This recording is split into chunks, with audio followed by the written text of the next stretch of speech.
الناس اللي عندها مشكلة في الليسننج للآيلتس والسكور بتاعها ضعيف، هيبقى فيه 2 points مهمين جدا ليكم وهيساعدوكم كتير ترفعوا السكور بتاع الليسننج. اول بوينت ان انت لازم يوميا تسمع ايلتس اوديوز بتاعة كامبريدج اللي هي انت هتمتحن زيها بالظبط.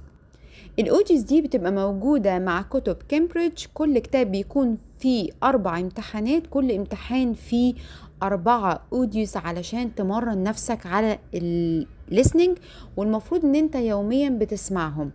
حتى لو مش هتحل امتحانات بيبقوا معاك على الموبايل وتسمعهم. بيحصل ايه بعد كده؟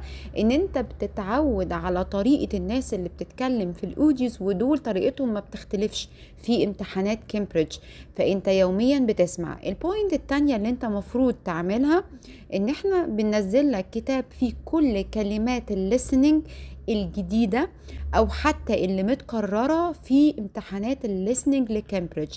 يعني انت لو كل يوم ذاكرت صفحة او صفحتين من كتاب listening بلس ان انت بتسمع كل يوم 3 أو 4 اوديوز من الايلتس، يبقى انت كده في خلال شهر عليت السكور بتاع الليسننج بتاعك يمكن اكتر من درجة مثلا.